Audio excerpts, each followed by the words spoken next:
다 같이 읽겠습니다. 만물의 마지막이 가까이 왔으니 그러므로 너희는 정신을 차리고 근신하여 기도하라. 무엇보다도 뜨겁게 서로 사랑할지니 사랑은 허다한 죄를 덮느니라. 서로 대접하기를 원망 없이 하고 각각 은사를 받은 대로 하나님의 여러 가지 은혜를 맡은 선한 청지기 같이 서로 봉사하라.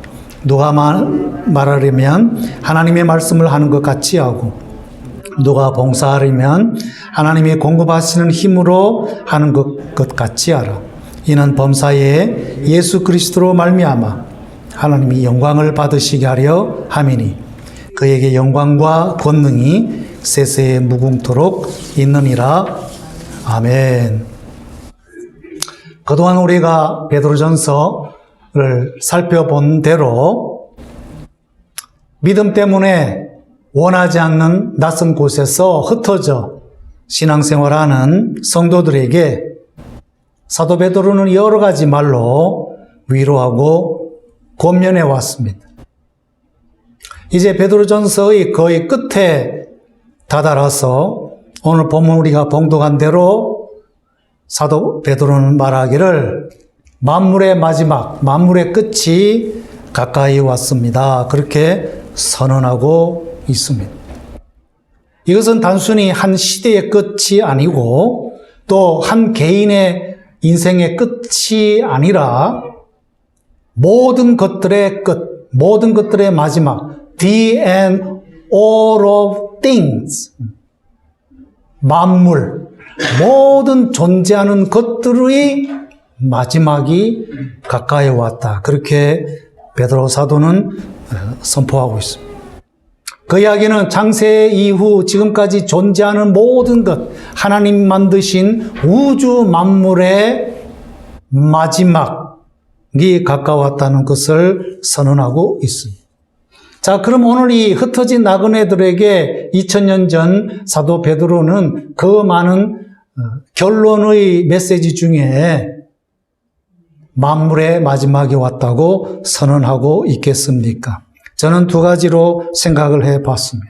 한 가지는 믿음 때문에 타지에서 고생하는 성도들의 삶의 곤고함을 인하여 위로와 격려를 주기 위해서 이 말씀을 전하지 않았나 생각을 합니다. 19세기 말부터 20세기 중반까지 미국만 아니라 온 세계가 어지럽고 혼란스러웠습니다. 그것은 제1차 세계대전 그리고 그 결과로 생긴 대경제공황 또 그것을 해결하는 과정에서 제대로 해결이 되지 못해서 특별히 세 나라가 동맹을 맺고 한 번 더 전쟁을 일으킨 것이 제2차 세계대전이죠.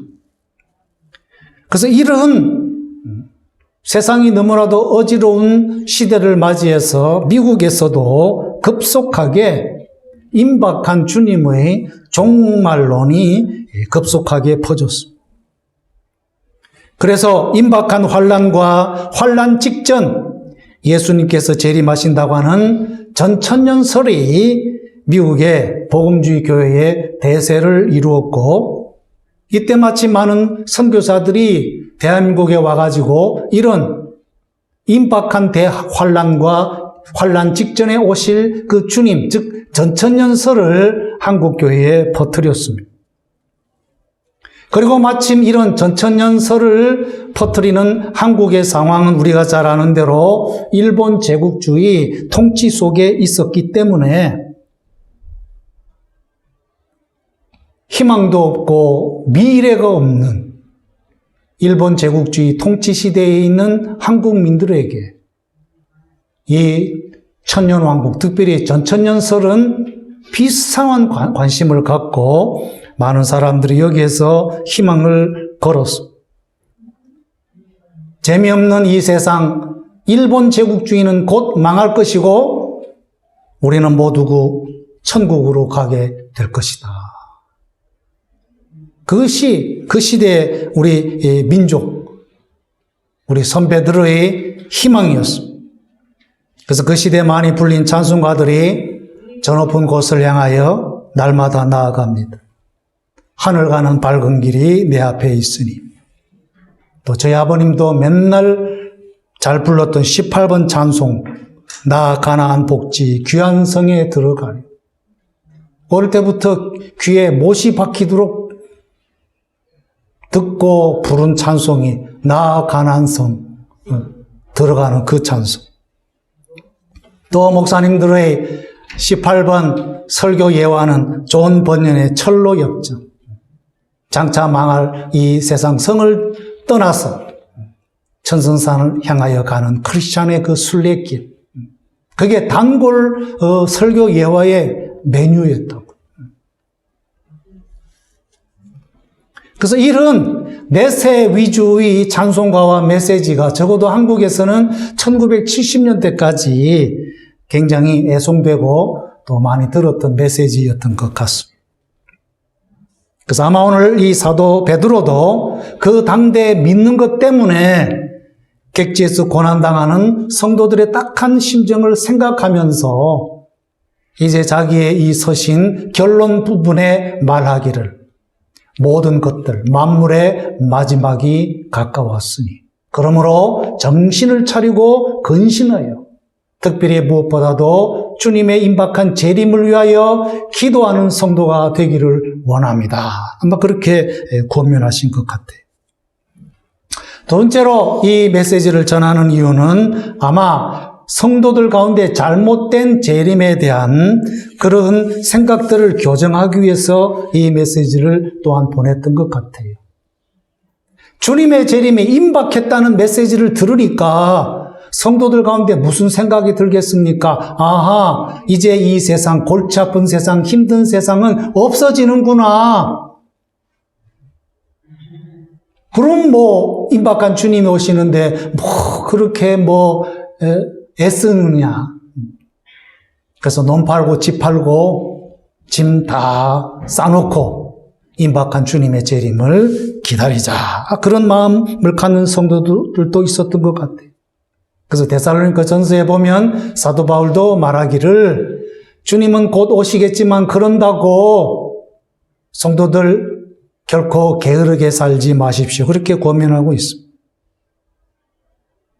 어떤 사람들은 하던 일들을 멈추고 매일 무의도식하면서 주님의 재림 손꼽아 기다리는 사람도 있을 것이고 자기는 일도 안 하고 성도들의 집을 돌아다니면서 밥 얻어먹고 잠자고 소위 민폐를 끼치는 사람들이 생길 수도 있었겠다는 것입니다.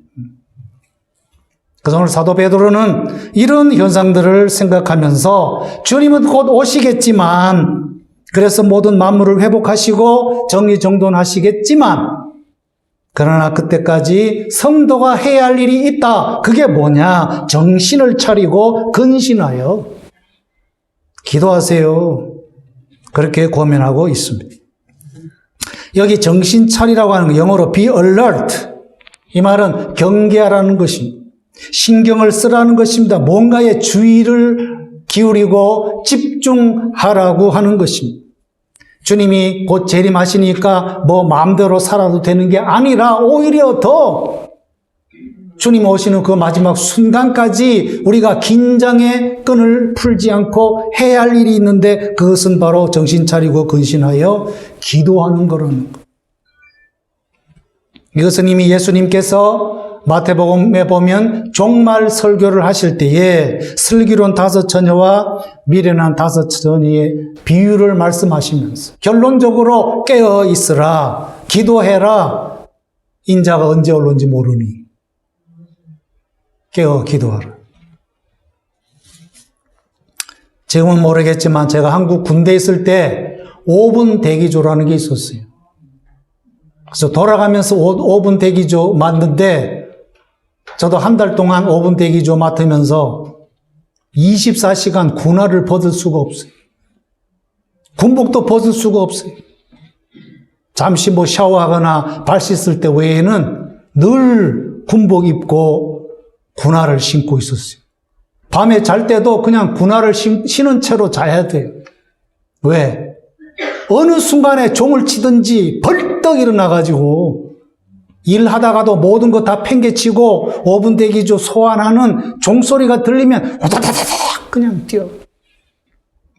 내무반으로 가서 완전 군장하고 총을 딱 잡고는 5분 내로 연병장에 딱 집합을 해야 돼. 그래가지고 추럭에 올라타가지고 정문을 나설 때 10분 이내로 정문을 통과를 해요. 그게 5분 대기죠. 그래서 낮에도 이제 올라가서 근무하다가 탁을 마음은 종소리 들리는가 거기에 신경을 써. 그래서 뭐 어디에 있든지 뭐 화장실에 있든지 뭐 자든지 밥 먹든지 팽팽팽팽 그러면은 막 후다다닥 모든 거 다 내려놓고 뛰어가. 그런 의미의 정신을 차려라. Be alert. 주님이 언제 오시는지 주의 집중, 신경을 쓰면서 그렇게 살아라. 특별히 오늘 베드로 사도는 근신하라고 그래서 근신, sober mind, 아주 맑은 정신의 소유자가 되라. 프레이를 타고 다니면 모니터에 가끔 이런 영어 문장이 나와요. Drive hammered, get nailed. Drive hammered, get nailed. 무슨 말이에요? 머리가 띵 하도록 술이나 마약을 먹고 운전하시면 당신은 체포당하고 감옥에 갈 것입니다. 그 말이에요. 그 hammered, 뭔가에 띵 맞은 상태. 그래서 사람이 술을 많이 마시면 그냥 띵 정신을 잃어버리죠. 필름이 끊긴다고. 마약을 하면 그냥 사람 정신이. 길거리 운전하고 가면은 코너에 구걸하는 분들이 있는데 아예 그냥 이거 뭐예요? 구걸하는 펜을 붙들고 그냥 자고 있어. 10중 8구는 약을 한 사람. 자기 정신도 없이 그냥.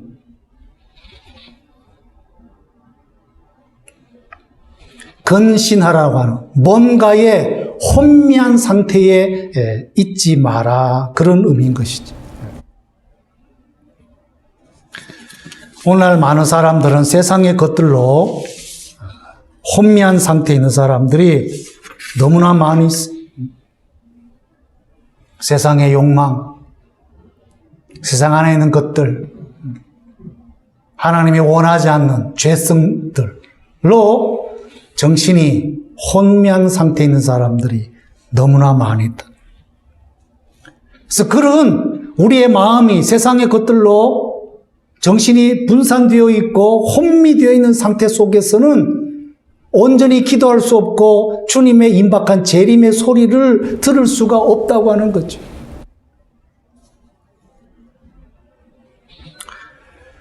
저는 우리에게 성도님들이 정말 정신 차리고 근신 중에 기도하다가 주님의 재림을 맞이하고 주님 오시지 않으면은 우리 개인적인 아름다운 종말, 아름다운 죽음을 맞이했으면 좋겠습니다.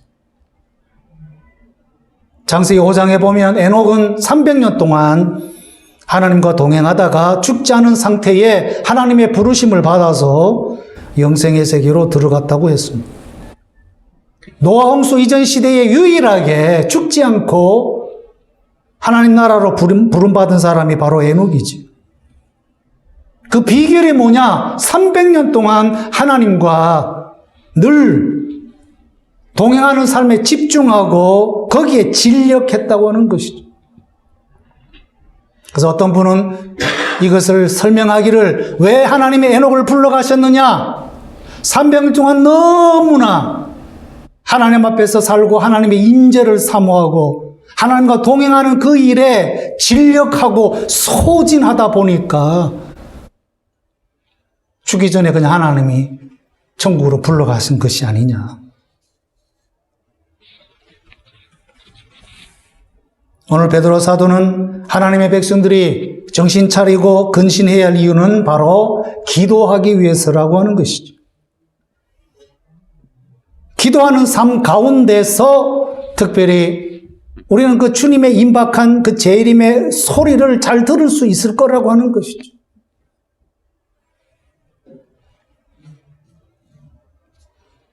기도하다가 주님의 재림을 맞이하면 그것보다 더 아름다운 순간이 어디 있겠습니까?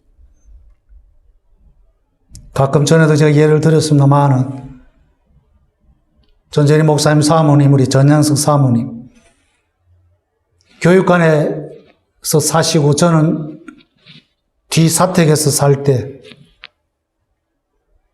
저와 주거니 받거니 하면서 본당에 와가지고 기도를 하는데 우리 전양석 사모님은 거의 기계적이에요. 기계적. 또 늦잠 자시면 늦게라도 꼭 오세요. 그렇게 기도하시다가 주님의 부름을 받지 않으셨습니까? 근데 오늘 이 베드로 사도가 임박한 주님의 재림을 선포한 사건이 있은 지 벌써 2000년이 지났습니다. 2000년 전에 이 베드로 사도는 흩어진 나그네에게 만물의 마지막에 가까웠으니 정신 차리고 근신해서 기도하라고 권면했는데 그러고 난 뒤에 벌써 2000년이 지났어요. 그럼 사도 베드로는 거짓말을 한 것입니까? 아니면 임박한 주님의 재림 잘못 들었거나 잘못 보았습니까? 아니죠. 분명히 제자들이 보는 앞에서 주님이 승천하실 때에 천사가 말하기를 너희가 본 그대로 예수님이 다시 오실 것이다. 다시 오신다 그랬지 곧 오신다 소리는 안 했어. 근데 그거를 첫 사도들은, 첫 세대 믿는 사람들은 자기 시대에 금방 올 것처럼 생각을 한 거죠. 왜? 신앙생활이 너무 힘드니까. 이왕이면 주님 빨리 오셨으면 그런 마음이 간절하지 않았겠습니까? 그래서 그 전에 그 시대에 주님이 당장 안 오셨다 한들 오늘 베드로 사도가 말하는 것처럼 만물의 마지막 끝이 다가왔으니 그 메시지를 들었을 때의 힘든 고난의 삶 가운데 있는 성도들이 얼마나 위로가 되고 희망이 되었겠습니까? 그렇기 때문에 사도 베드로의 이 종말 메시지는 결코 거짓말도 과장도 아닌 것이죠. 그래서 똑같은 계시를 받은 사도 바울은 주님의 임박한 재림을 깊이 묵상하는 가운데 로마서 11장에서 해석하기를 임박한 주님의 재림이 지연되는 이유는 온 열방 가운데 흩어진 하나님의 택함 받은 백성들의 숫자가 들어오기 위해서 주님이 지금 기다리고 있구나. 그렇습니다. 예수님의 초림부터 예수님이 오실 재림 이 중간의 의미는 무엇입니까? 이것은 바로 열방 5대양 6대주 가운데 있는 하나님의 택함 받은 백성들이 부름받고 주님께로 돌아오는 기간이란 선교의 기간이란 영혼 구원의 기간이라고 하는 여기에 교회의 존재의 목적이 있다고 하는 거예요. 성도들의 존재의 목적이 있다고 하는 거예요. 예수님이 처음 오신 그날부터 예수님이 다시 오실 그 순간이 얼마나 지속될지는 모르지만 이 중간 시대에 살아가는 교회, 하나님의 백성들이 해야 할 일이 뭐냐? 천국의 문이 닫히기 전에 온 세계에 흩어져 있는 하나님의 택함 받은 백성들을 부르는 일. 그 부르는 시간이 바로 중간 시대의 의미라고 하는 것이죠.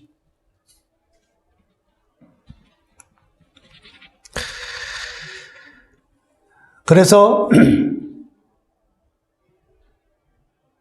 우리는 지금 주님의 재림을 기다리고 있는데 2000년이 지났습니다. 앞으로 10년 뒤 20년 뒤, 혹 100년 뒤에 올는지 그건 아무도 모르는 거예요.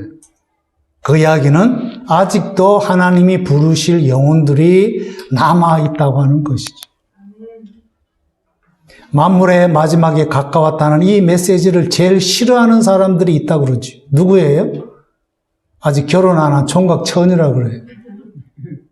목사님은 이미 결혼하고 30년 동안 재미 볼 거 다 봐놓고는 우리는 아직 인생 시작도 안 해봤는데. 그러나 주님이 재림하시고 새하늘과 새 땅을 만드시면 총각 처녀 결혼해가지고 그 알콩달콩한 재미 수백 수천 비교할 수 없는 그런 행복이 안 오겠어요. 우리 혹시 총각 처녀 있으면 걱정하지 마세요. 주님 언제 오시느냐? 그건 모르지만 우리는 늘 우리가 어떤 상황 속에 있든지 주님의 재림을 대망하는 것이 대단히 중요하다고 하는 것이죠.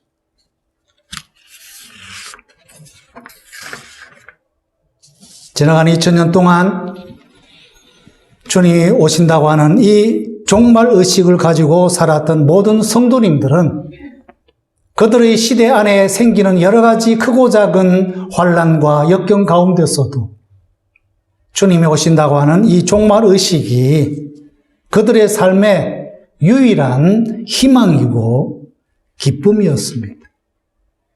종말 의식은 우리로 하여금 세상의 것에 취하지 않게 합니다. 종말 의식은 세상의 것으로 우리의 정신 상태를 혼미하게 하지 않는 것입니다. 종말 의식은 우리로 하여금 더욱 그날의 가까움을 볼수록 우리의 삶 속에 단순함이 있기를 요청하고 있습니다. 그리고 우리가 어떤 삶 가운데 있든지 현재 우리의 삶은 의미가 있다고 하는 것이죠.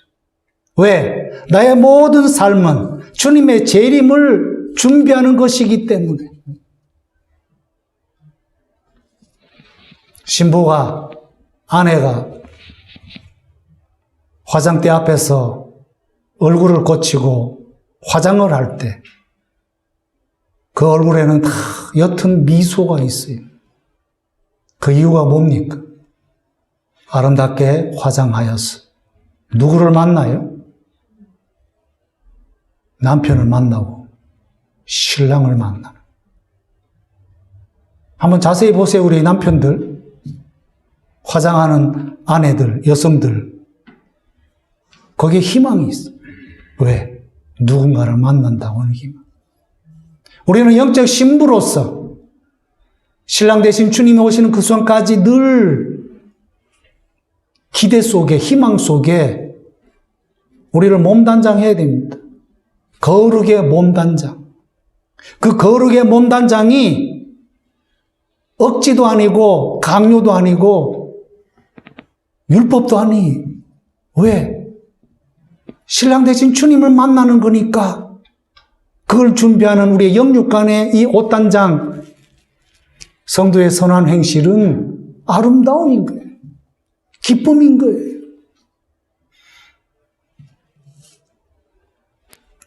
그래서 종말의식은 이 세상에 살지만 우리는 천상을 가슴에 품고 살게 합니다.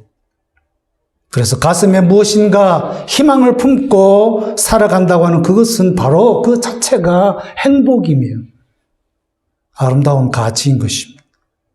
그리고 아무리 힘들어도 우리의 삶을 포기하지 않게 하는 원동력이 바로 주님이 곧 오신다는 종말 의식인 것입니다. 우리에게는 미래가 있습니다. 그 미래는 헛된 미래가 아니고 참된 미래, 바로 예수님입니다. 우리 모두 끝까지 이 어려운 코로나 사태 속에서도 아무리 힘들고 어렵고 불편하지만 조만간에 오실 예수님의 미래가 우리 모두의 마음의 희망이 되시고 기쁨이 되시기를 주의 이름으로 축원합니다. 기도하겠습니다. 하나님 감사합니다. 2020년 처음에는 힘들게 시작했지만 오늘날까지 건강과 안전함으로 주의 백성들을 붙들어 주시고 인도해 주시니 감사합니다. 코로나 사태가 아직도 끝나지 않고 진행 중에 있긴 하지만 우리는 두려워하지 않습니다. 이것은 조만간에 진정될 것이고 차단될 것이고 아무렇지 않은 일상적인 것들로 변화가 될 것이고 우리는 다시 일상으로 돌아가며 우리는 더욱 열심히 만나며 우리는 더욱 열심히 친밀하게 성도의 교통을 가지면서 주의 임박한 재림을 대망할 것입니다. 그 대망 속에 열방 구원을 위하여 힘쓰는 주의 교회가 되게 하시고 열방을 가슴에 품는 선교사들이 우리 교회에서 많이 일어나도록 축복하여 주시옵소서. 우리의 삶이 끝난 날까지 늘 우리 안에 임박한 예수 그리스도의 재림이 우리 인생의 진정한 소망과 기대가 되어지게 해주셔서 이 세상은 그래도 살만하다고 하는 행복을 느끼는 주님 백성 되어지도록 은총을 베풀어 주시옵소서. 예수님의 이름으로 기도하옵나이다. 아멘.